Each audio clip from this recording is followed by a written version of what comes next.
Gaming and BS episode 319 coming to you Monday, November 23rd, Kojo 2020.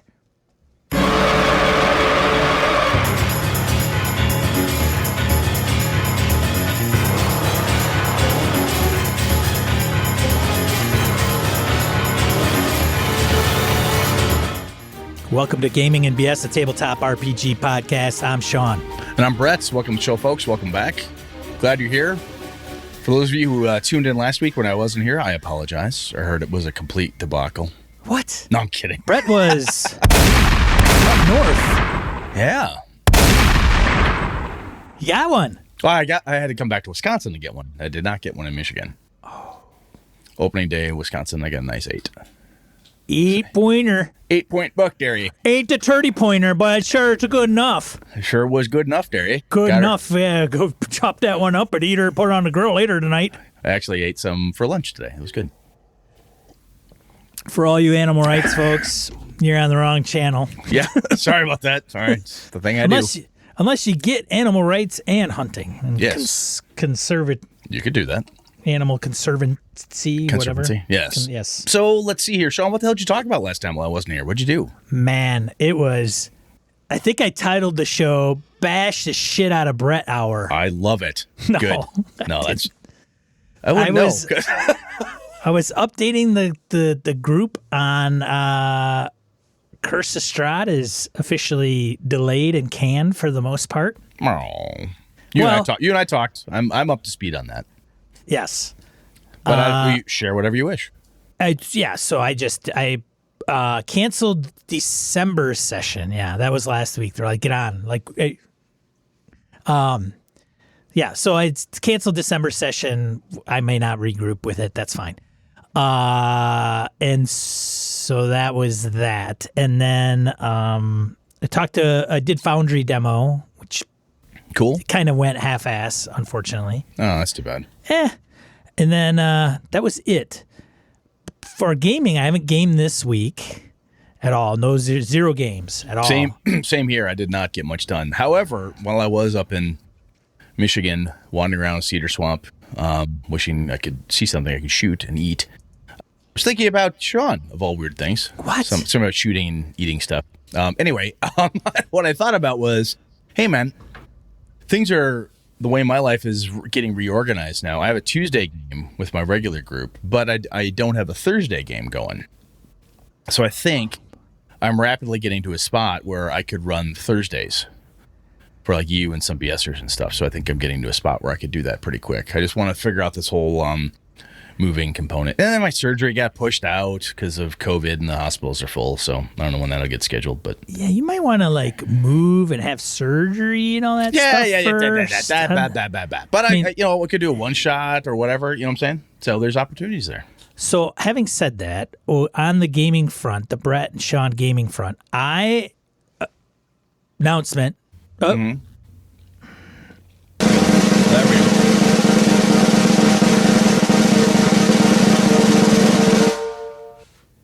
Yes. It's very uneventful at the end of that. Yeah, it is.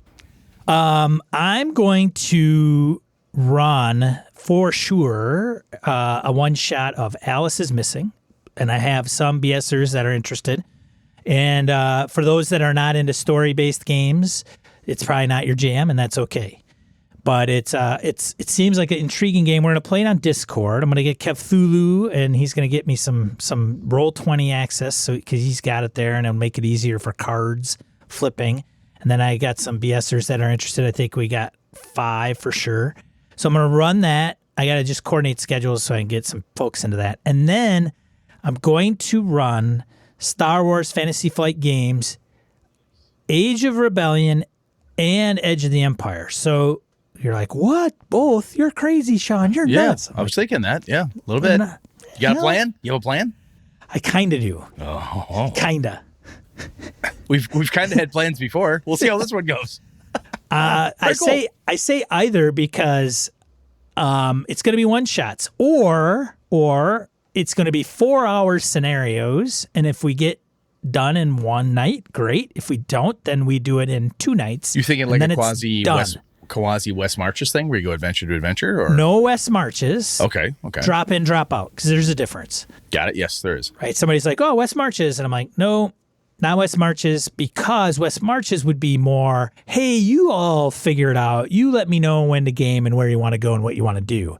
And that's not kind of going to be the case. I'm going to dictate that as a game master. I'm just going to run a scenario, but it will be, hey, what 5 people are interested in playing on Thursday night? What 5 people are running Tuesday? That's kind of what I was thinking of doing as well. Of like, hey, I've got time this Thursday. I'm thinking about running one shot, throw it up on the Gaming BS forums. Who's in? Set up a Zoom call. Bam, done. Right. Cool. So I'm going to do that. I'll put it out. I have to. So there is a great, I don't know if it's great, but there is a very solid organized play group that is out on the web that has like, I think there's probably 25 to 30 scenarios, and they have the rules on like character creation. Like, here's the character creation, like here's the kind of house rules. And so it really does help me with just like, all right, here, read this, go buy this. And then most of them are going to be Age of Rebellion, but they're going to be one-shots. But that doesn't mean people can't create Edge of the Empire, and then you bring a character in, I'm going to run it, and then once it's done, and then rinse, repeat. I'll probably run some of the same scenarios, so if people want to get them all checked off, and then I'm just going to run that. Now, the only problem I foresee happening is if I put this out to patrons and BS or community, and I don't get 5 people or 4 to 5 that are interested in Star Wars, because some people may like, hey, Star Wars isn't my jam, well, then I might have a problem, and then I might have to hang it up. But we'll see. Hey, gotta try something, man. So that's on my docket to kick out, and that'll be at least every other week for sure. I don't know what night, and I don't know what time yet. So that's what I'm doing. You didn't game this week, Brett? No, not at all. As I said, I'm thinking what I'm going to do is try to figure out some Thursday one-shot action that I can pull together. Yeah. I think it'd be fun, and I'm going to need it. If nothing else, it's a good stress reliever, a 2-3 hour, 4-hour session. Woo, that was fun. We, killed the Goblin King. We did this thing. We saved whomever, did the thing, and off we go. So I've got some Call of Cthulhu adventures I can run, Trail of Cthulhu stuff.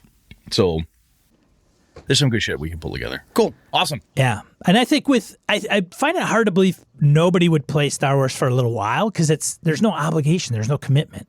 Well, if nothing else, it's a good idea. It's a good way to try that system. We've talked about it a long time ago in the past. I've had a lot of fun with it. The funky dice, the whole bit. It's fun. It's a fun narrative approach to that game. I think it fits the Star Wars genre very well. And it fixes the problems I'm having with 5e and Curse of Strahd. It's Star Wars, so I'm not gonna like get too gritty. It's Star Wars. Bring your Star Wars face. Yep. It's mortality isn't overly excessive, so it allows people to do more things, and they can fail because it's part of the mechanics. You're playing the Star Wars genre. You're not taking a game like that D&D is itself and then modding it in some way to fit a genre, right? You're not taking a toolbox game and saying, I'm going to play gothic horror with it. And one of the things you ran into was some people like, well, D&D for me is X, and you're trying to play X minus 10, and that's not my D&D type of thing. No, I like it. It's a way to... We've talked about this before, too. Certain games really fit... They're kind of niche games in a way. They really fit the genre. They fit the IP really well. And some of those... When you sign up for it, the preconceived notions you have, you're 90% there. So that's cool. That's very good, man. I like the idea. So that's all I have on my end. Cool. Announcement-wise, you're giving away something? Is that true? So we have 3 codes for exploring Eberron. And if you are interested... Yeah, Nola Bird, I'm dressed up tonight. What can I say, man? I'm going to give a banana. I'm giving a copy. I'm giving a copy away. I love you too. There we go. I'm giving a copy away to people on our email list. So if you are interested, I will put a link. If you're not on our email list, by all means, get on there. And if you are automatically entered to win. But if you are wanting to, if you're not an Eberron fan and you just want to know more about it, it's free PDF. It's by Keith Baker, the creator of Eberron. came out with a 5 ebook with Exploring Eberron. There's a lot of flavor. There are some mechanics in it, but you can use it for a setting. And so we'll be giving one away. Drawing probably at the end of December for at least one, maybe in the middle for Christmas, and you can give it away if you want.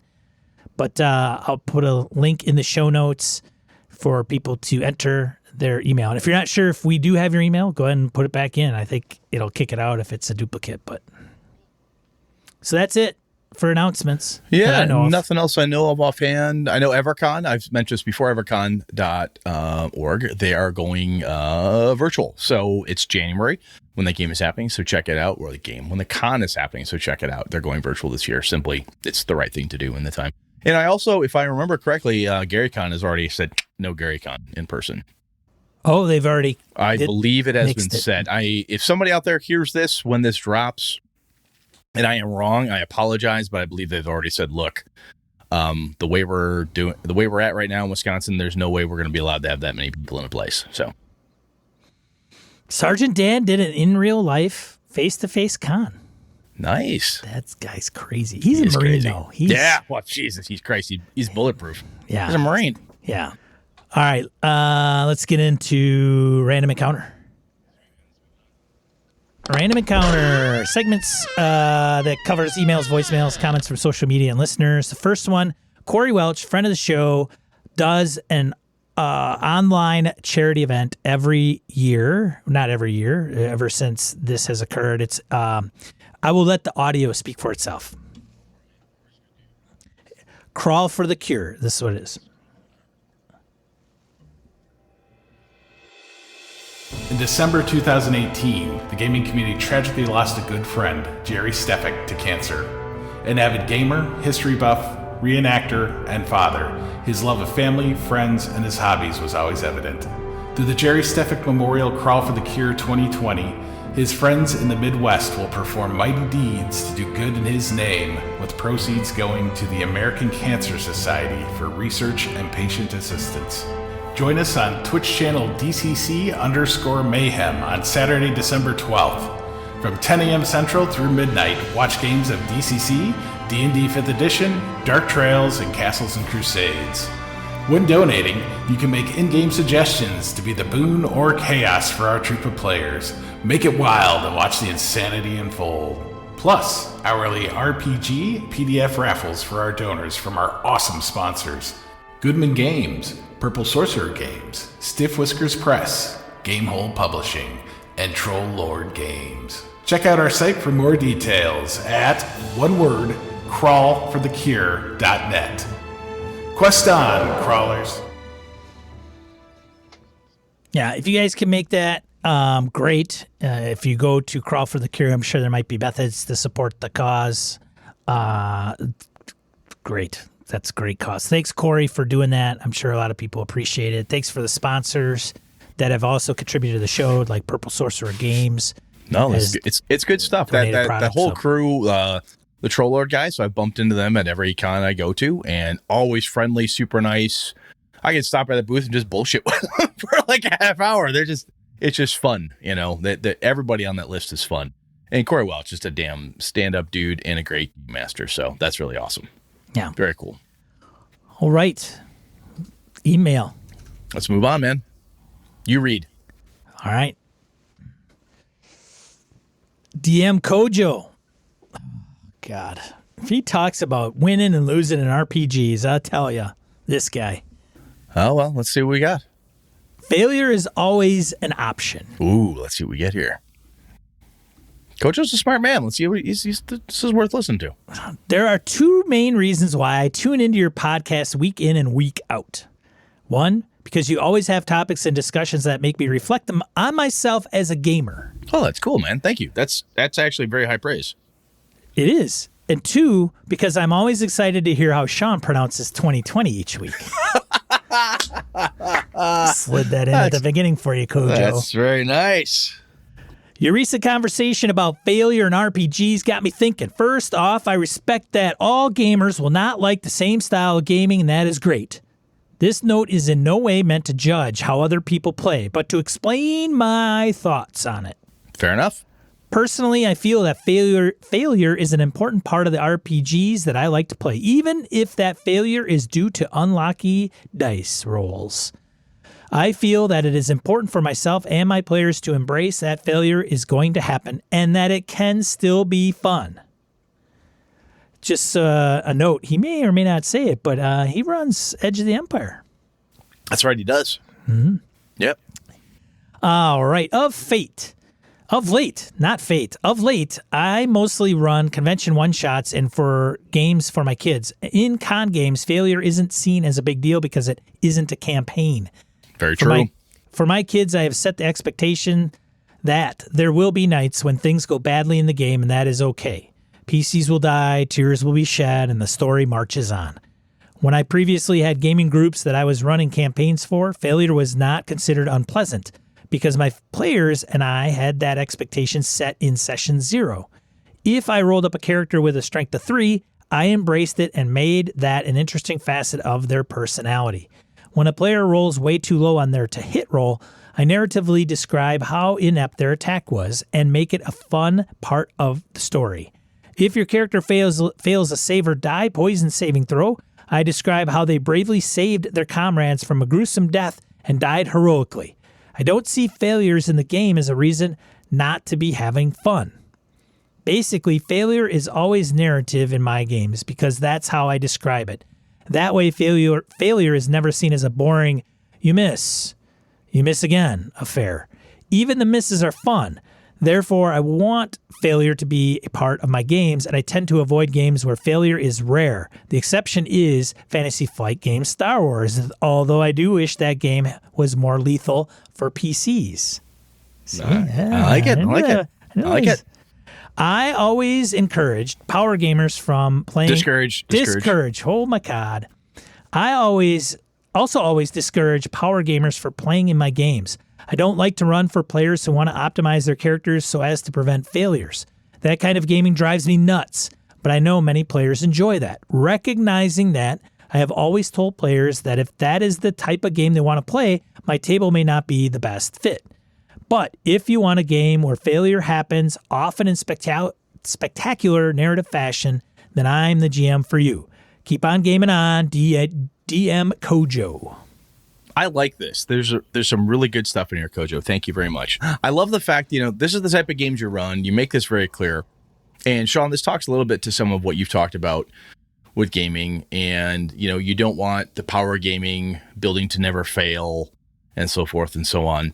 And I don't mind it. I don't mind it if that's the game. If that is if I were running Eberron, right? Kind of like, hey, it's pulpy, it's got noir, and it's you're flying down freaking lightning rails, and you're like James Bond. Correct. But yeah, man, go nuts. If you're playing crazy, stick to the genre, right? Is what you're saying. You're trying to emulate a genre here, folks, right? And if you're trying to hit to, at least Sean is in this case, right? If you're trying to go gothic horror, like, look, weird, crazy things. Don't build a gothic horror character to be Batman. It's not really. That doesn't fit. You're not Superman. Gotham horror, like, a little different. Right? Kind of close. But you don't have to, you get the point. So I like this, Kojo. I think you explain yourself very well. And I love the fact you're talking about descriptive narrative failure, because there is something, I think we touched on this, but I love the way you bring this up, is the boring, you miss again. You don't do any damage. You can't hit. That shit is fucking, it's not unnerving. It's just boring, unfun, and can be just, it can wreck your whole evening, right? Or at least if you fail, but you fail in a goofy or even a seriously odd way that, like, yes, you failed, but you failed so spectacularly, the next guy gets advantage on his attack. Or the bad guy's tied up. He can't do anything else because he's just staring at you. He can't believe you just did what you did. So that type of narration, I think, is awesome. So that takes that failure component and turns into something that's an FFG Star Wars thing, Sean, right? Where it's a very descriptive approach to things. So I like it. I think this is good stuff. Thanks, Kojo. Appreciate it, man. Yeah, thanks, Kojo. 2020! All right. Kyle mentioned us on Bookface. Since you seem to enjoy the last dispatch for my current campaign, I thought I would update you on the outcome of the encounter and propose a topic. Ooh, here we go. Get my notes going. After being shamed into fighting a forest fire with no rest and little spell power left, my PCs found themselves, as predicted, fighting a powerful warlock of Yenago and his demon minions in the middle of a raging fire. Yenago happens to be the powerful warlock, the demon lord of gnolls and trolls. So, at least gnolls, for sure. The battle involved the druid polymorphing into a giant gorilla and flinging a demon into an inferno, and the warlock plane shifting out to fight another day. The big twist, however, came when a mob of treants arrived after the battle to help subdue the fire. After everything was under control, a dozen treants decided to have words with our heroes. A thoughtful discussion ensued regarding their fate. The wise ancient forest protectors decided that, since the fight that caused the fire was a result of PCs bringing their enemies into the woods, the easiest solution would be to rip the PCs apart so demonic forces would have no reason to come back. That's a damn good reason. An impromptu trial occurred where the PCs bribing, begging, and bluffing their way out of being dismembered. Meanwhile, a group of quote-unquote refugees were arguing that the PCs had actually set the fires with their recklessness. These refugees were, of course, the jack-aware henchmen of the warlock in their human forms. Very nice. The PCs managed not to screw up and avoided being torn apart by treants, but they wound up being kicked out of the forest. The punk kids at a club with a fake ID. The forest, incidentally, occupies about a third of their home region and borders the boundaries of their stronghold on 3 sides. What had me thinking about this was to use quote-unquote friendly monsters as adversaries. A lot of real estate in monster tomes is taken up by quote-unquote friendly creatures, and they often get glossed over. I'm interested in how other folks work with them.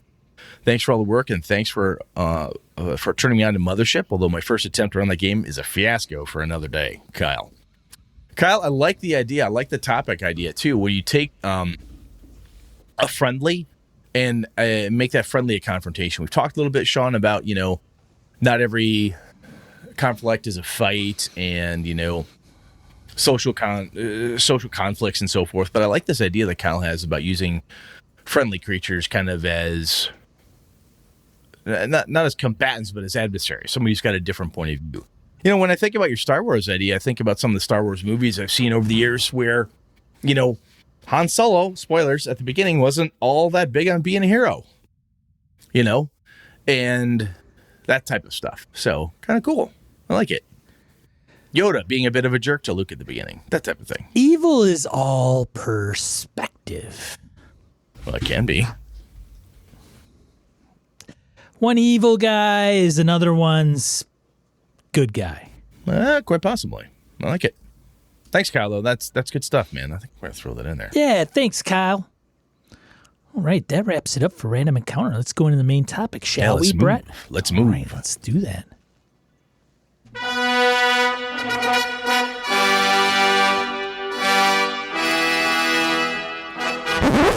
All right, Brett. Brett is going to talk about how he's playing AD&D and going to dick it all up. Yeah, I mean, I'm back, right? So I had a week off, so now I got to hog the mic again for about an hour. So buckle up, kids. So one of the things that got so me... Brett, you're going to run an AD&D game. Yeah. So you know why I wanted to do this? Why? Tell me why, Because Brett. of you. Shut your face off. I'm dead serious. My friends and I have been talking about, I talked a while back about how I wanted to make my own version of D&D, cobble together bits and pieces, and basically take all my homebrew and turn it into a thing. In the process of figuring that out, one of the things that Sean had mentioned is, are you sure your group likes all of that stuff? I'm like, interesting. And the guys really like Greyhawk as a first edition setting. I haven't done it in a while. Listen to Forrest Gary on Twitter talking about his Greyhawk game. Like, man, that'd be fun to do again.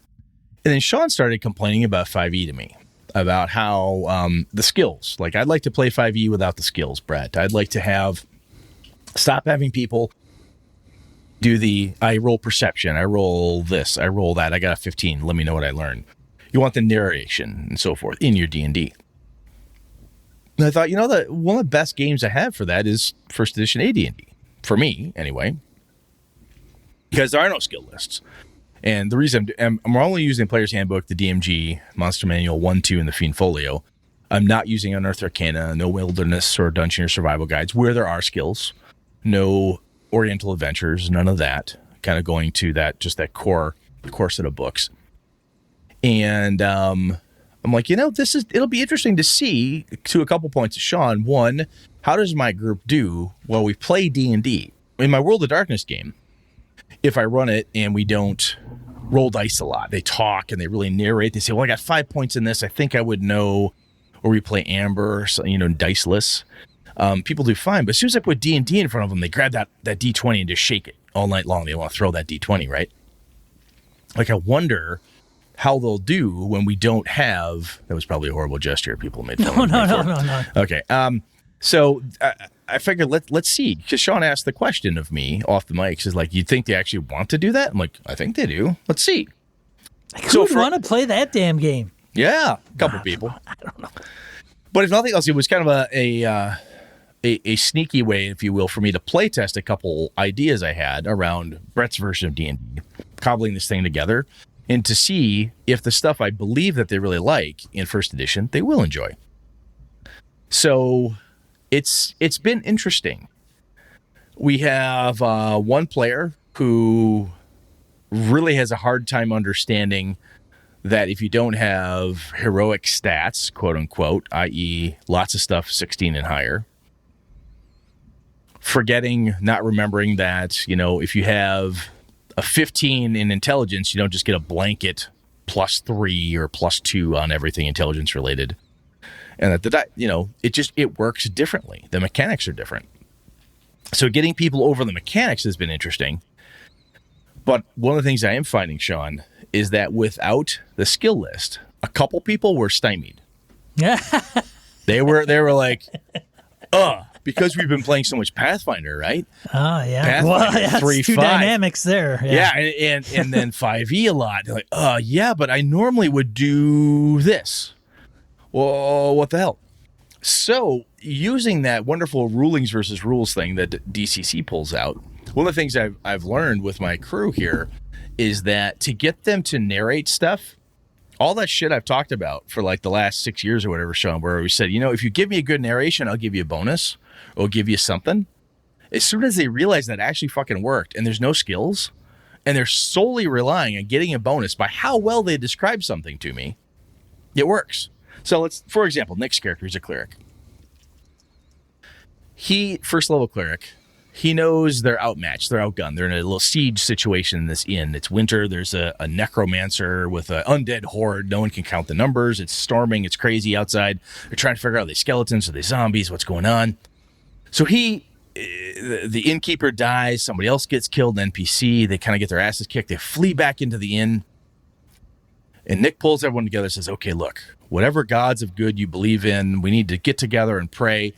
And he tells me, he goes, what he's doing, I said, that's cool. That's very good. He goes, Brett, just so you know, I'm trying to do something to get all these people rallied around me. I want to improve their morale by having them pray. I'm like, ooh, I like that. So now these folks in the inn, I basically boost their morale. They'll totally help you.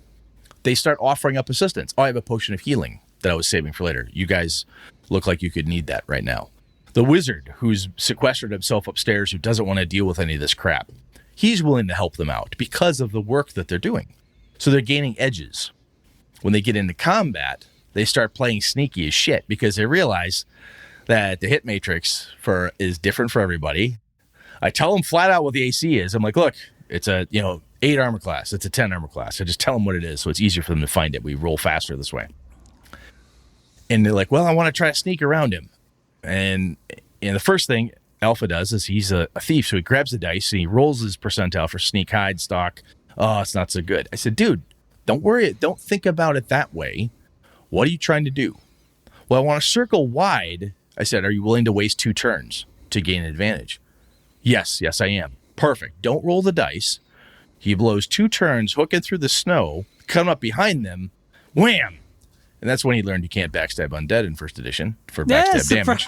Surprise. But he did damage it, and then the creature turns around and goes, what? And I said, well, you surprised the zombie. So it's kind of like on 2 fronts here. Zombies always go last. So what I did was, because the zombie, stupid creature, couldn't quite get it out, I gave each of them a flank bonus. I'll give you +2 on each of your attacks because you creatively figured out a way to stymie this stupid undead. That's crazy. That's crazy. Yeah. Brett, you're crazy. You're so crazy. I know, over the top. You're nuts, man. But I'm telling you, man, by doing that, for me anyway, one of the things that really did for my group, as I said, when I run Call of Cthulhu, World of Darkness, Trail of Cthulhu, any other game system that I pull out with my game group, when I ran Delta Green or whatever, they look at the character sheet like, yeah, okay, this tells me basically what I'm capable of doing, but they narrate the crap out of it. Well, when it comes to D&D, and I think this has been we've hardwired this into our brains, in my group anyway, with Pathfinder and a couple other of those, even with 5e, well, I want advantage or I want disadvantage on the skill roll or that check. And I use pickpockets I use sleight of hand or whatever the key is, right? The thieves love the fact that they have these special skills. They can pick pockets. They can disarm traps. They can do this. They suck at it at first level, right? But they think it's cool. They try it whenever they get a chance because they want to. And then because the thief does stuff and wants to narrate it to me, so when Zave's character is doing something, he narrates how he's trying to cause a distraction so he can go pick up this feather that's fallen. He doesn't want anyone to see it. He wants to do a little quick sleight of hand, grab this thing so no one notices it in the bar because there's a big huckabuck, stuff's going on, people moving around. The narration is really driving. Then I give him a bonus for it. Or I just say, done. That's plenty of distraction. No one, you're fine. You got it. You picked it up. Because it's inconsequential. It's more fun for the story to move forward for him to have that feather because of its properties, right? And instead of having to figure out how do you find out if the one NPC is lying to you, you don't do a discern lies. You don't do a, is he fucking lying to me check or a, whatever that is, the bullshit test is like. We need that as a skill on a sheet. Bullshit test. The bullshit test. Actually, that's a skill in BS detector in Gumshoe. Oh, that's right. Yeah. But it was fun to have him go, well, how do I know? I'm like, you don't. What do you think? Well, can I make a wisdom check? I said, I guess. I said, sure, if you want to roll under your wisdom, I've got a number. Let's see what you want to do. I said, but it's not going to answer you. You're not going to get a definitive answer just by rolling die. And I think one of the pieces I'm learning from here is that when I'm running 5e, I try to bring that in. Or when I run Pathfinder, I try to bring it in. But there's something in that fantasy world, in that version of D&D, that says, if I roll a number, and after the modifiers, it beats the DC, the difficulty class, I win. I get it. I automatically, I rolled a 20 plus the 5, I got a 25. So unless the DC's like 30, man, I got it. It just it stops some of the narration for whatever reason with my group. And I think you've had this with your groups as well, is that it's slow. The desire to roll a skill check or to do something like that to shortcut some of the narration and the descriptive components is it just really jumps out at people. So anyway, I'm really pleased with that. But Brett, yes, Sean, there are some players that are not good diplomacy people. They're not. They may not even be smarter than their character. That's quite possible. Yeah. So when you look at skills, I'm looking at you, Lenny. Lenny's not smart in his character. He exactly doesn't, so I can mock him when he's not listening. Hi, Lenny. Anyway, carry on. So what I do when that person can't narrate? Yeah, well, you're talking to the NPC. Go ahead, talk. Go ahead, tell. Go ahead, talk. For the people, hey, would you like to join us? You look pretty worthy. So for the people that don't want to get into character like that, right? So I got guys like Lenny and Nick are like, they're in. They love that shit. Lenny especially does theater. He jumps at it. Yeah. Now Alpha, on the other hand, is quieter. And he does a little bit of that, but not as much. Dave does a touch, but depending on the situation, he's not very comfortable with it. So what I do with those guys and with other people, and I'm realizing this really works well with this system, at least the way I'm running it right now with the crew, is when they start, I say, okay, do you know what you want to say? And if they go, I'm like, or how? What are you trying to accomplish? Well, what I'm trying to do, Brett, is I want to create a distraction. I don't know how to describe this. I want to distract people using this pot and pan so that they look at the noise, and then I want to get them looking over there for the second or two that I know it'll take me to get that feather. Okay, Dave, that makes sense. So basically, you're setting up kind of a loud, like somebody, the waiter drops the tray. Yeah, that's what I'm looking for. Perfect. So you like want to trip the guy when he comes by? I do a joint narration with them. So they give me the idea, and then I add the color to it. So you want to make noise, like pots and pans falling? Yeah. So like when the serving boy comes by, you want to like poke him, trip him a little bit when he's make a mess. No, I don't want to like cause a big fight or anything. How about when he's got empty cups? Oh, that'll work. So the empty cups and plates will hit the floor. It'll be loud. Everyone will look at him. Yes, perfect, Brett. Yeah, that's what I want to do. Sounds good. Sometimes I give the idea after, based on the high level that they give me, I narrow it down into a narration for them. They say, oh, not quite. How about? And then we work it together. Kind of a writer's table exercise, if you will. I like the idea of X. How do I make that work? So that's what I'm doing, Sean. Does that make sense? It does make sense. And the whole point of that question, inquiry, was because some people go with the player, the good player aspect. Like it takes to be a good player to play some of those games. I think for me, I agree in a way, right? You need to be a good player, right? Player skill. Player skill. I want to play with good players. And to me, a good player is somebody who can explain to me what they want to do. Do they do it in character, or they do it third person, or they do it as an omniscient narrator? What I'm seeing is like, if I had a camera at this angle, I want to see, I don't care how you do it. Just explain it to me, and then we can work it in together. And I find for me, with my group, and I found this at cons too, is the people who are very into doing it in character, boom, they light up the stage. They jump up and they're ready to go. And when other people, if you don't give them the option, and when you see somebody start to flounder a little bit, if you don't step in and say, let me help you, not using those words, because to me, that's condescending. If Sean's having a hard time, I go, Sean, let me help you narrate this, because obviously you're not as good as Lenny. Ooh. That's if you were one of my friends that I've known for 30 years, yeah, I'll make fun of you. That's fun to do. That's the shit we do at the table.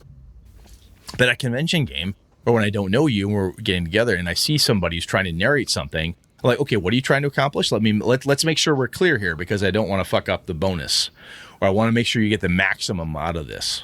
What is it that you're really trying to do? And have that quick back and forth. Everybody's in. I have found then too, even at con games, whenever on Avalon, when somebody's not stumbling, but they're having a hard time narrating, they describe something. I said, so you're looking for this? And I'm like, that sounds kind of cool. What do you guys think? And I look at the table. What do you all think? That sounds cool, I say right out of the gate. That person's doing a cool thing. They're trying. They're engaging with the story. That sounds cool. I'm thinking that should warrant a bonus, yeah? And I look around. What that does is everybody else goes, yeah, oh yeah. Even if they don't necessarily like what that person has described, didn't pay attention to it or whatever, they hear the DM say, I think that warrants a bonus on that roll. What do you think? Well, yeah. Right? Everybody suddenly pays attention. This person's doing something important and helps to draw them in. That's what I'm doing. We're trying to do. I probably don't do it perfect every time. I am mortal and fallible. But that's what I'm trying to do. And I think, Sean, quite frankly, when you talked to me when I was in between being in the woods and eating dinner at night before I passed out from just being exhausted, and you mentioned the Star Wars Fantasy Flight Games thing, I think that reminds me a lot of the Fantasy Flight stuff that we did. Because we'd have the, I want to say advantages and disadvantages. There's, what are they? The failures and wins and big wins. Success, failure, triumph. Yes. Setback. Super triumph dice. or whatever's there. Yeah. Yeah. But I think those dice, that approach, also made for a quasi-writer's table approach. Sometimes it was very easy for us when we were playing with Kevin and Austin and some of the guys also be like, hey, this is what I have. Boom. Like, oh, that's awesome. And sometimes someone at the table would be like, wow, that's way better than I thought it would be. I've got like these 18 super successes and nothing bad. I don't even know how to make this that good. Right? And I distinctly remember you helping me a couple times. Like, is this really, I want this with this. Is that bad enough? Because this looks like a super failure versus a regular failure. Is that, how do we work this here? And then you say, well, close, but, and I think that speaks to me, how the way you did that. And I think I've taken part of that in my head is from like, that type of approach for narration and working the group. It's something I think I've done naturally for a number of years, but after doing it with you and watching you do the FFG Star Wars stuff, it started to codify a little bit more in my head. I'm like, that is a good skill to have. And I think some game systems seem to allow or either directly do, like Fantasy Flight does, right? It's in the cards, it's in the dice, excuse me. You have to do that, right? That's how it's built. But a game that doesn't have any skills, like your AD&D without the other stuff, or even a BX game, the red box stuff, there's no skills and so forth. Or DCC even. I think that piece, that skill is really useful in those games. I think it's really useful. And that's one of the key pieces for me that I'm really learning from this, is that my ability to source the table, work with the group, help them figure out to explain what they want to do. We're going to play again tomorrow. And I'll tell you, after 2 sessions, the group is really hitting their stride. It was only 2 sessions the first one was a little clunky as we kind of figured it out. Second session though, everybody was like, oh, I need to tell Brett this thing because I want a bonus, or I want to be able to inflict something, or I want to do this thing, I'm willing to take a negative in order for X to occur. It's really starting to pay off. So Brett, I think it's pretty cool. Why didn't you just play OSE, man? You could do some of what you're doing in like BX or something. Why AD&D? Like AD&D, are you playing like weapon speed and segments and so we drop all that cool stuff, man? It's like AD&D, cool, man. I made sure that they have to be able to list at least 10 pole arms to be in the group. If they can't list 10 pole arms, they can't tell the difference. Man, that's big damage. Yeah, halberd and a fletchered fork versus a Bohemian ear spoon. If you can't tell the difference, hammer, looser, and 1d12, if I'm not mistaken. Hammer, yeah. So I'm not doing that, but we are doing I'm not going for the classic Brett gritty dark, which is actually tough for me to do. I'm going for an AD&D feel of Greyhawk. Like I reread my Greyhawk first edition books. Like, okay, there's magic here. So the guys are finding magic stuff. And I'll tell you, man, the other piece I'm learning in AD&D, and one of the things that my group has bemoaned about 5e and even Pathfinder was the magic items are just meh. Your character's where the power is, right? You level up, and that's where you get stuff. And my group misses the gear, the cool gear. Man, I don't know. We gave out a lot of magic items when we were kids, and it wasn't always Bonnie Hall campaign. Like we didn't. No, but you could have. But you could have. It wasn't uncommon to have +2 swords at second level. Yes. So the guys are finding like, oh, this staff, it raises undead. Well, that's pretty cool. Oh, this thing, it does that. They found a finger bone that someone claims is from Nirul, the Reaper, this god. They're like, it can't be that. They don't know what they got. But they're finding magic stuff and like, ooh, this is really neat. And I'm pulling in, I wanted to do Greyhawk. And I wanted to do it with first edition because that's how a lot of the guys remembered Greyhawk. And it's just kind of a nostalgia piece, sure, for the group. And it was, anyway, that's kind of the other thing that the guys liked was the variable, believe it or not, variable leveling up tracks. Ah. You have the linear, I think Monty Cook called it linear fighter and quadratic wizards. It takes, the fighters kind of go, the thieves advance faster, the wizards take longer, their growth chart is different. I am actually awarding experience points. Instead of doing how many monsters did you kill, doing the actual math, and figure 1 gold equals 1 XP, I'm not doing that. What I am doing, though... Come on, man, you're not even playing AD&D anymore. Yeah, exactly. One of the things I am doing, though, is I look at the critters, I figure out I do some quick math and say, okay, this session was worth 1,500 experience points. Or it was worth 15,000 XP. I divide that then by the number of people, and I say, hey, it's so many. And Lenny missed the first session, so he's, I think, 750 XP behind. He's like, yep, that's how it ought to work. It's AD&D. I missed a session. I don't get the XP. Carry on. And it was interesting when Zave leveled up. His thief goes, oh, I'm second level. What do I get for that? That's it? I said, yeah, but because the level up isn't like this huge, I get a stat bump into this. He's like, well, how do I improve my stats? I said, go find a magic item that helps you do it. Yeah, good luck, kid. I think leveling up was hit points and saving throws may or may not have changed. No, some of that doesn't change until depending third or fourth level. Your hit matrices and so forth don't change and much. I think that was it. Otherwise, unless you're a thief. Your thieving skills go or up. A spell, right. Spellcasters may come up. I think that was it. But this is where they're like, gear is really cool, and that's kind of fun. They have this reason to go dig into holes and find out what the Sului's empire may have left behind, right? Or what's over here, what's over there. I could really use that. We've encountered something we can't stop. Boy, I sure wish I had a +2 blade type of thing, right? They really like it. And when's the last time they played? Because I thought you've run AD&D within the last 5 years. I have. I ran Osric a while back in Avalon. And I did not have this whole group. Kevin was there, Austin was in it, and a couple other folks, but I have a slightly different mix of players now. Nick is newer back to the group. Lenny wasn't in that one due to life crap that got in the way. So it's kind of, this is not a Brett's setting type of thing. It's Greyhawk. And it's been a very long time since any of us have done this in this way. Alpha ran a second edition adventure a while back, and I should say I have run White Plume Mountain back years ago. Austin and Kevin were in this one as well. We're at Lenny's place, and characters died left, right, and center from stupid mistakes and instant super tetanus, as I've talked about before. But that was kind of a one shot. Now it's a campaign. How are we going to do this? What are we going to do? They're trying to figure things out. So it's going to be interesting. They're having fun. There is an interesting show on Twitch I've dropped in on that. I cannot for the life of me remember. I'd have to look it up. But that's their thing is Greyhawk. It's all they talk about.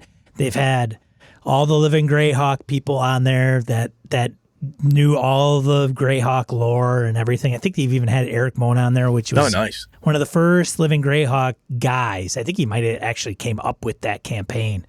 But they are like I have the box set. I had the big map on my wall growing up. I still have that map. Oh yeah, but it's right over there. Could actually, not it's in a tell box. you. It's in a box over here somewhere. Actually, could not tell you one thing about Greyhawk other than the classic Mordenkainen and the Bigsby Reign of Colorless Fire, the Backlonish and Sului's War. I don't know any of that shit. Realms, I'm kind of because they stick that in every damn thing they publish now, but. Greyhawk is kind of, even though growing up during that era, it's still kind of an enigma to me. I mean, we just ran through adventures. Well, you guys, because you picked up a module and you ran. Yeah. I'll tell you the other thing that I haven't implemented yet, and I need to do it, is, and this is a nod to Tim DeShane, when he ran us through the Astonishing Swordsman, Sorcerers of Hyperborea, he did some thieving checks, right? My thief ran up. I said, I picked lock. He goes, what's your chance? He said, this is what you get. He would narrate the result to me. Like, oh, I need to do this. I need to start doing that for these guys. I need to do that to make some of it a little more fun. So the other thing the guys found out, which they love, is D6 initiative for the group. And we do initiative every round. I don't know if everybody did that for first edition, but every round you rolled for initiative. You start off, did you get surprised or not? So a D6 is it simul? That's standard though, right? Yeah, I believe so. And we've had a couple simultaneous. So they I killed the goblin, said Simo, fuck, bam, bam, bam. They still got their asses kicked. The goblin died, but he still hit the wizard or whatever happened, right? So a couple Simo things, and now it's like Alpha's a designated because he's got a really good dex, and he's a designated initiative guy. So Alpha, I got a 4. Come on, Alpha. All right, go. 3. Fuck. All right, bad guys go. Then the good guys go. Oh, yeah. And they love it when they get initiative. They got initiative one time, 3 times in a row. We get to go first. It was a huge deal because they can back out of combat, come in. They could shoot arrows, stones, all this stuff. We're using Roll20, and we found out I didn't notice it at first. Something was wrong. Zave's character had a sling. This little gnome's got a sling. He's doing a lot of damage. There's something wrong with that. Something's wrong. And finally, he did more damage. And finally, Nick goes, he does more damage with a sling than I do with a Morning Star. How the hell is that possible? I opened up his character sheet and he put a bonus in something he shouldn't. He's like, oh, Zave turned like 5 shades red. He's like, I'm really sorry. I thought it was like, it's fine. But the other thing, guys, the kind of the cool part about like thieves having like secret thieves stuff. You can't be a fighter who happened to have, a really good sleight of hand skill because you dumped some points into it or something. It's specialized. Kind of the niche protection stuff is built in. A few of the guys are trying to figure out if they want a multi-class or dual class and so on. I said, those rules are tough. Look it up. I can help you figure it out, but it's not easy. Yeah. Yeah. But they're having fun. They really like, I think they like the narration. They like the different level up tracks, which is fun. And the initiative difference by group. One of the things that's the crew has found out is that from doing group initiative, and we've talked about initiative ages back, but while we're doing group initiative here, I'm like, okay, who wants to go first? At first they were like round the table. I just call out a name. Okay, Nick, what do you do? What do you do? And finally, like, hang on a second. I want to wait until he's done. And now they're starting to work together. But doesn't it go missile magic melee? I believe so. In AD&D? Okay. But we don't have a lot of magic yet. We don't have a wizard in the group. Sure. Okay. Right. So we've got 1 cleric, 2 thieves, and a fighter right now. That's it. So they don't have a lot of missile, not much magic, a lot of melee. Every once in a while somebody's flinging daggers, or they'll split the group up or whatever. But they're trying to pool their resources now. Like, hey, okay, I'm going to ride in here. You do this. You do that. I'll go in first. Missile fire here. Great. And I'll follow up with a sword, blah, blah, blah. So they're trying, again, not only to narratively get advantage on different things, but also in combat to make sure that they don't fuck up. Right? If you get initiative a couple times in a row, you're like, well, this is pretty good. The tide is on our side. And I'm also checking morale on some of the bad guys. The goblins, for instance. Fought some goblins the second time through. It was like back and forth. They whacked the one guy down, dumped a healing potion on the fighter. He's back up. After the second time the fighter went down, the goblins were like, yes! And they brought him back. Like, fuck. The goblins failed their morale check. I'm like, they bail. That's it. They run. So they capture one. They talk to him, But using morale, which is something I have talked about before on the show, we have too. Monsters don't always fight to the death. And keeping that top of mind has also made it feel very AD&D to them. Like, using the phrase, yeah, they failed. Their morale is broken. Yeah, they fail the morale check and they move.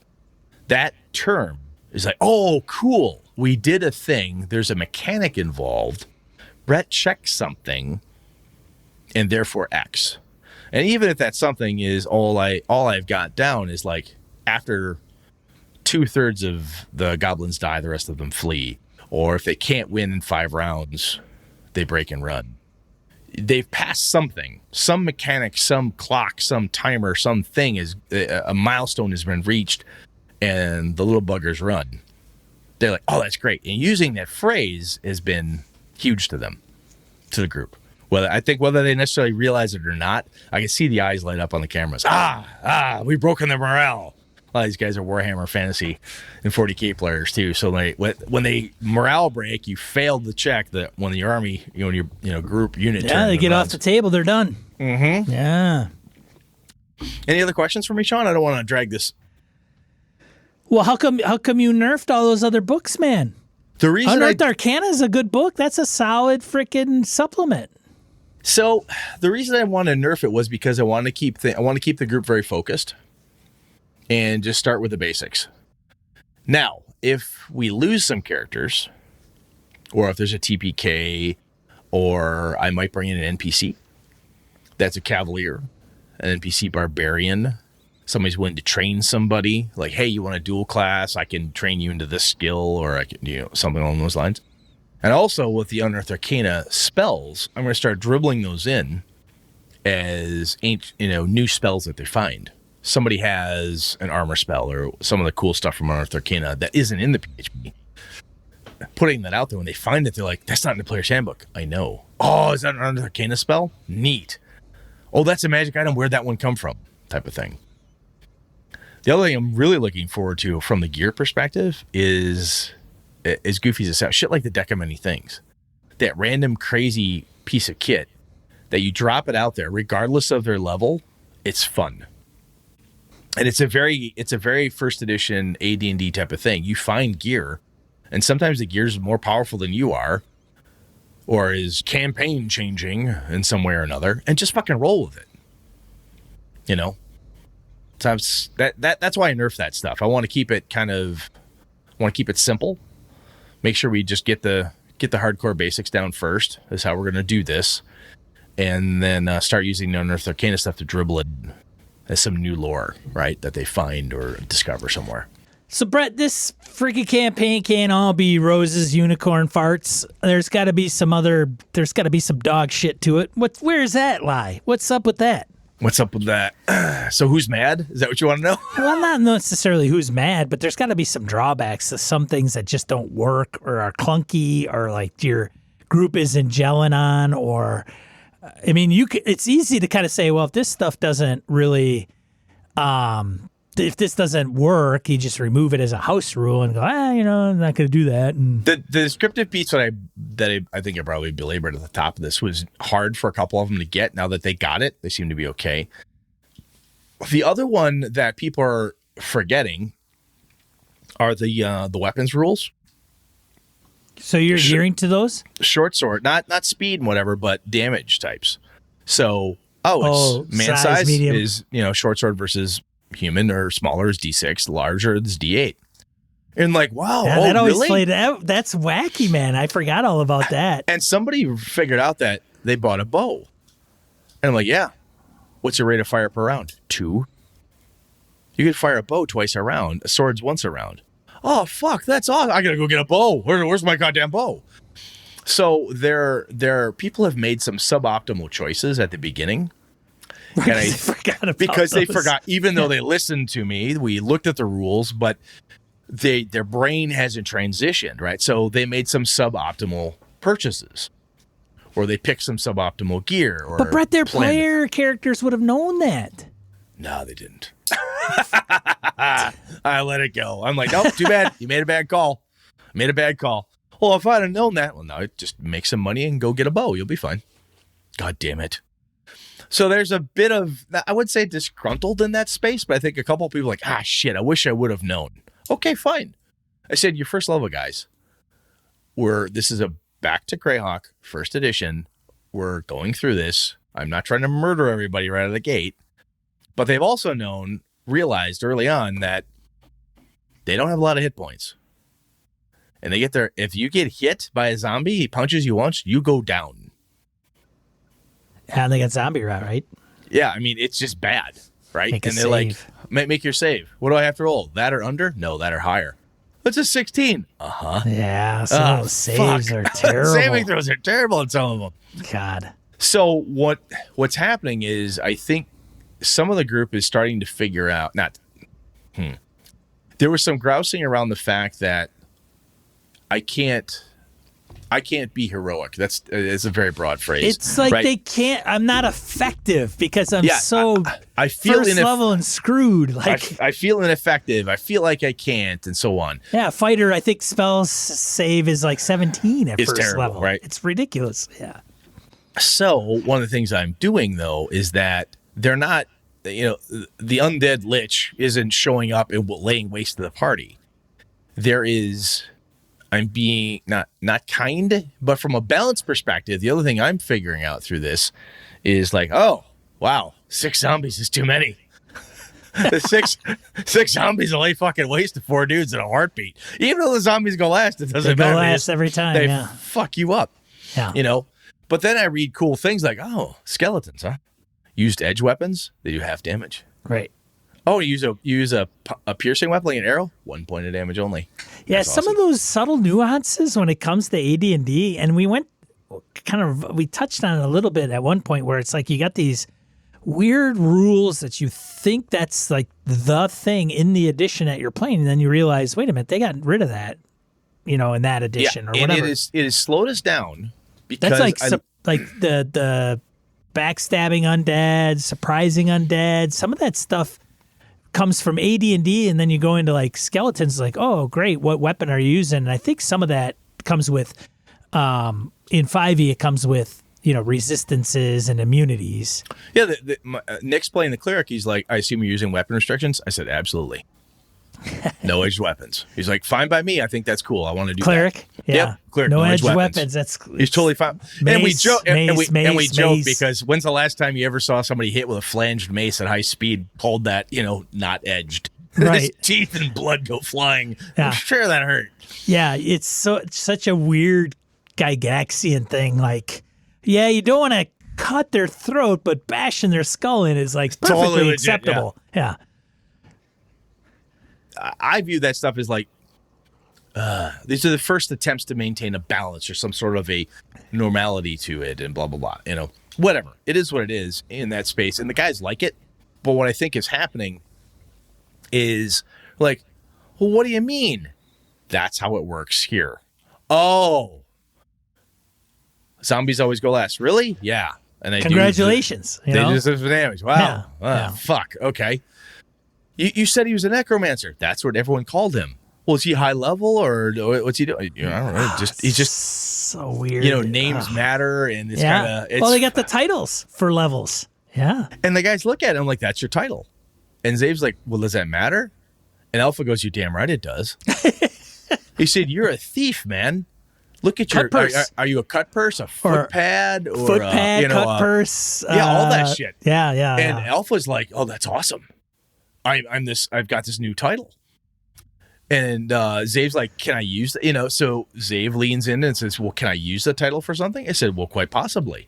If you're talking to other people like in Thieves' Cant, right, and you say your rank, that matters. That's a level of experience, something you have to, well, that's interesting,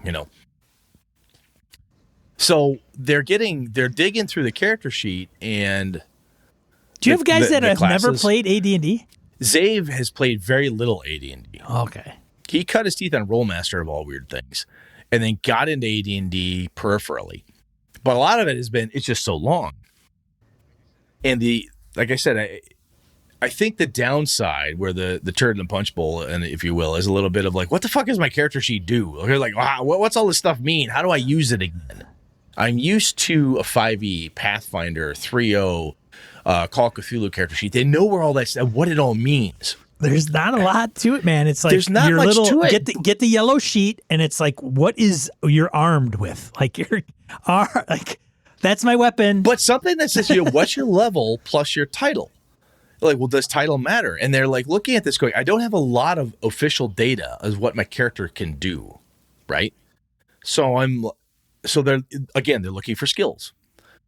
So because they don't have that, now they're mining through the character sheet going, I'm a footpad, a robber, I'm a warlord, I'm a wizard, I'm a, whatever, clergy. But they don't even have to do that. What I was trying to explain to Jeff, what is an Eldritch Knight in OSE?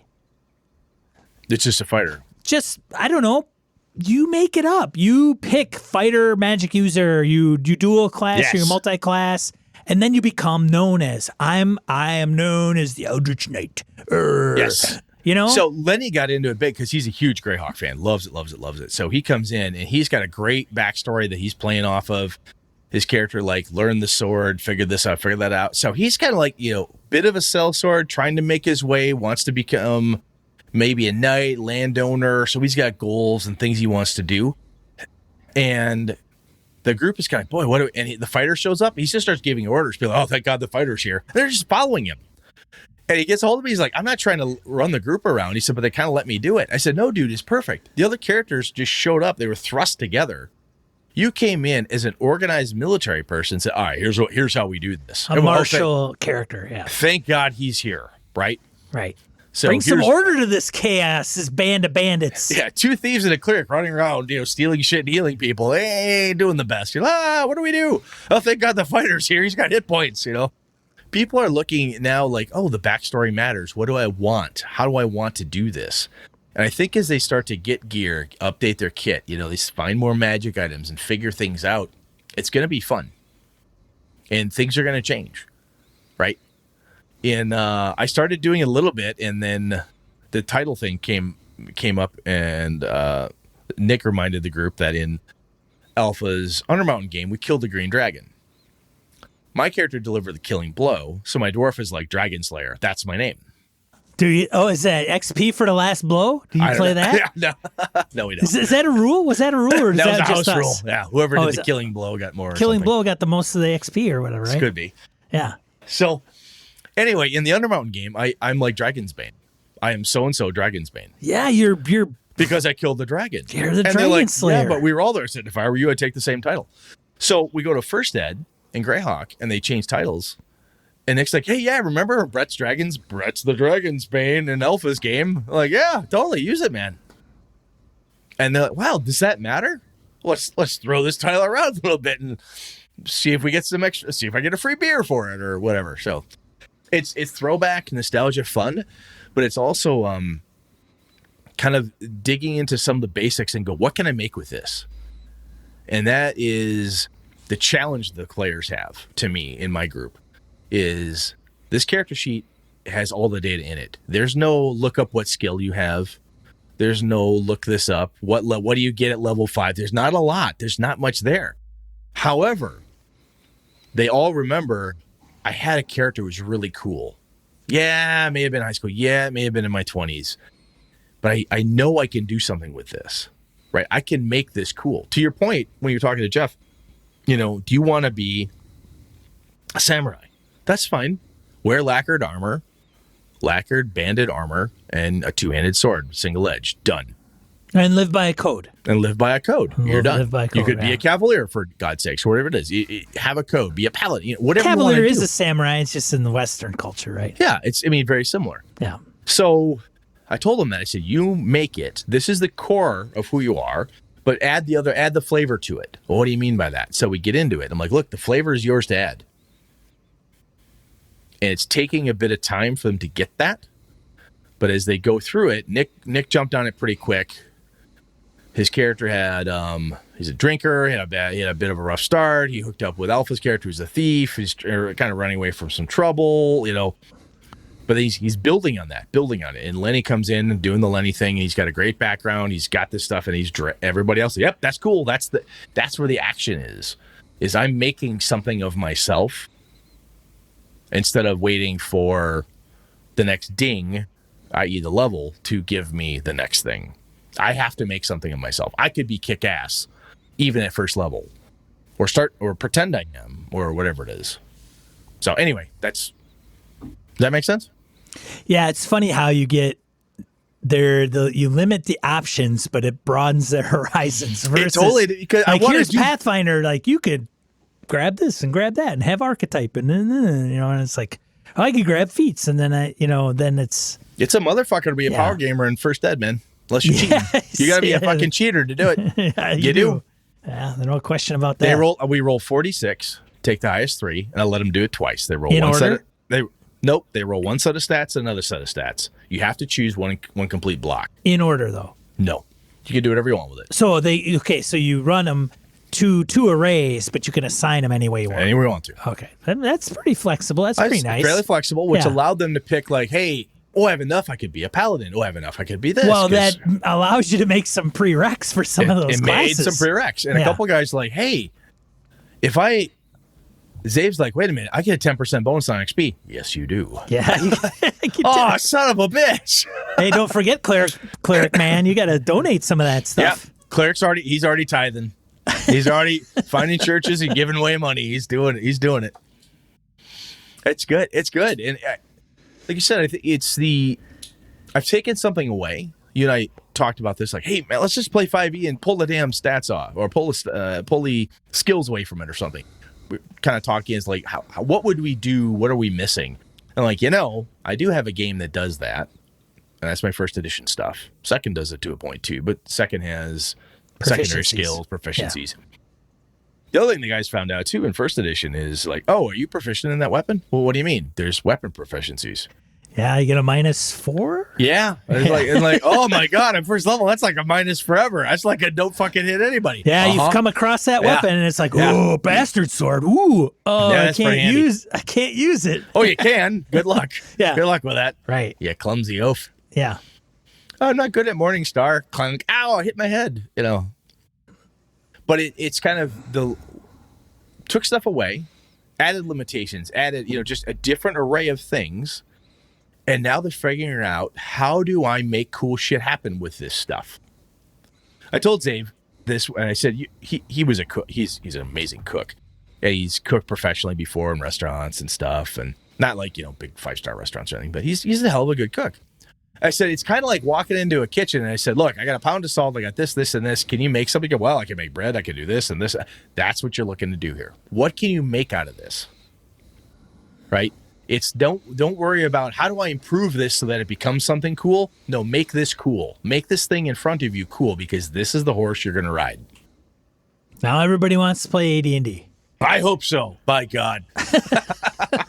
I love it. It's a fun game. I'm having a good time with it. So I know that you shuffle around like pretty frequently, Brett. Is this like, do you have a timeline for duration or length of this campaign? Or what? Do you have a story arc, and then once the story's done? Yeah, I know what I want to do. I don't want to. All right. So I have a box set I've been dying to pull out and run the adventure through. I don't want to name it, because if one of the guys listens to it, they're going to be like, there's probably a Nick or somebody who listens. Somebody's listening. Somebody's listening. Nick probably is a jerk. Love you, Nick. Anyway. I think you're a nice guy, Nick. You Army guys stick together. Anyway, I want to take him to a pretty high level, if I can. What's pretty high? 12th? I want to take him. Ninth level's really high in AD&D. No, I want to see if we can get to the teens. If they can get high enough where they don't die, if they get teens, I got a treat for them. That's magic users dropping some big nukes. Yes. At teen level. Holy cow. Yeah, I want to see if I can get everybody up in the teens and see if we can make this work. This could be fun.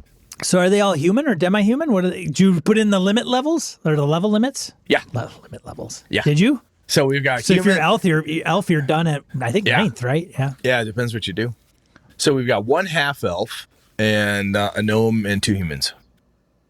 Yeah, a gnome and 2 humans and a half elf. Okay. I think what's going to end up happening is they're either going to, somebody at some point is going to say, can I make a second character? Right. They're going to get to the top and be like. Which is fine, because somebody's like, I wish I had a wizard with us. We don't have a wizard. Well, should we get one? Now.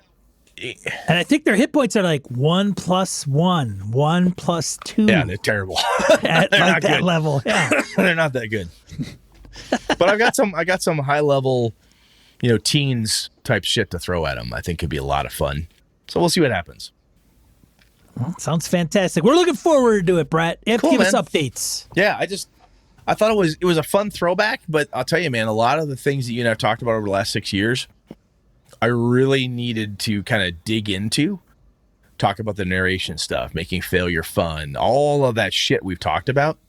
Really, for whatever reason, it's just boom right to the front with this this old school game, because it's not in it, right?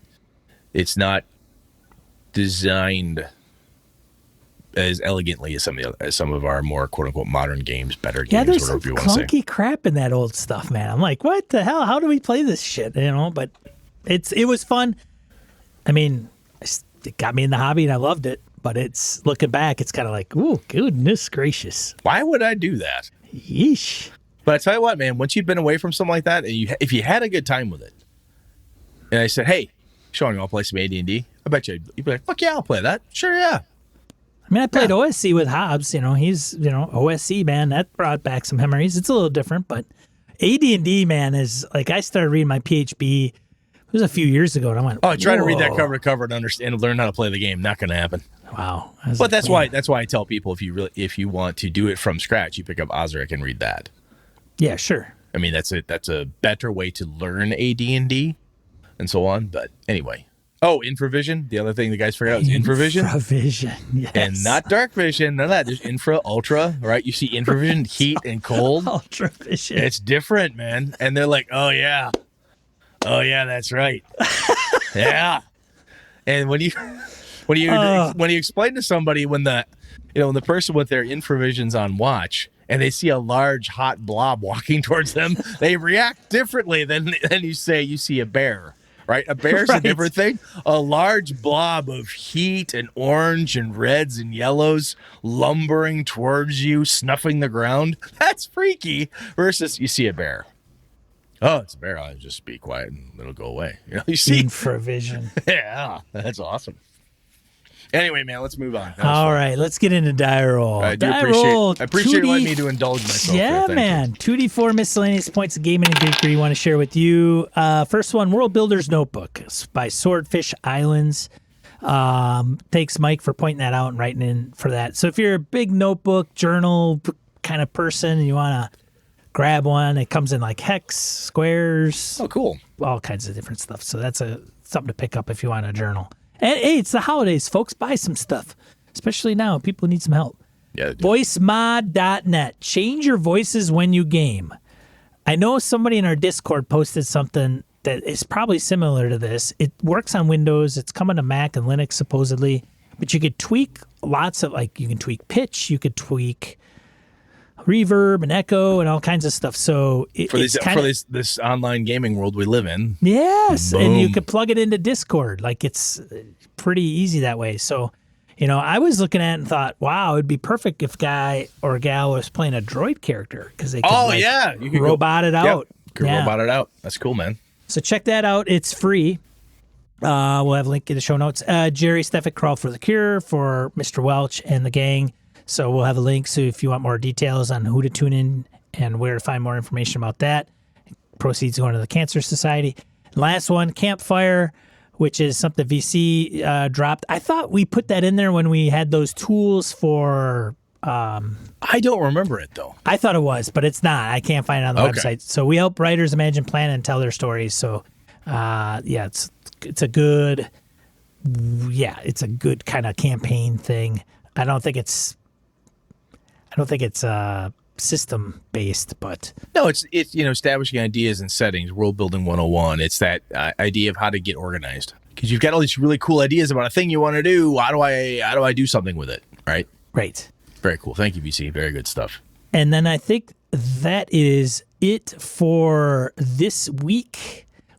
Brett, I know. Okay, so you got I just pasted that in there twice.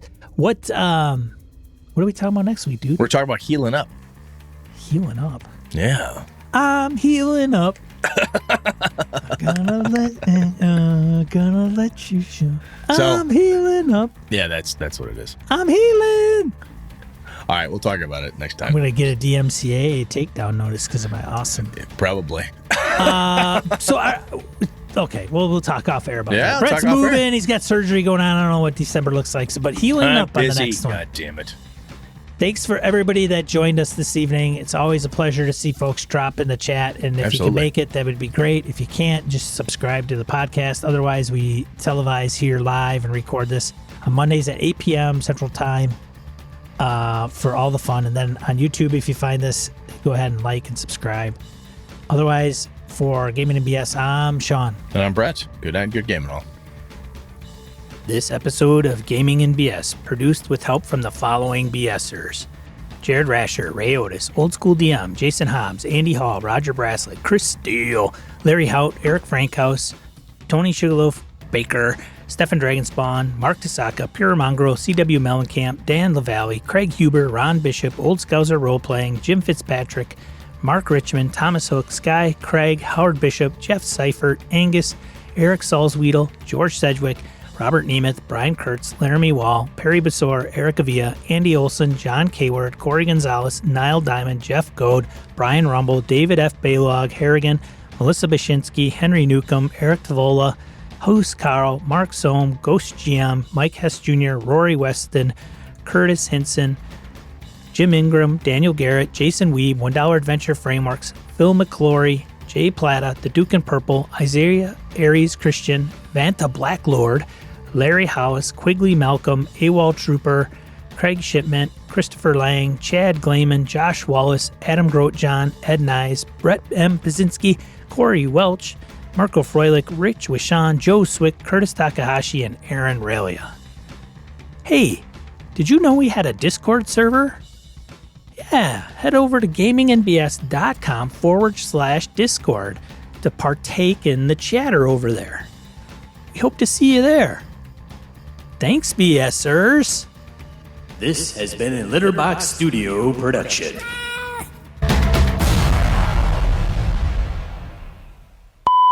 Got one. Well, I had to come back to Wisconsin to get one. I did not get one in Michigan. Opening day, Wisconsin, I got a nice 8. 8-pointer. 8-point buck dairy. 8 to 30 pointer, but sure it's good enough. It sure was good enough, dairy. Good Got her. enough. Yeah, go chop that one up and eat her, put her on the grill later tonight. I actually ate some for lunch today. It was good.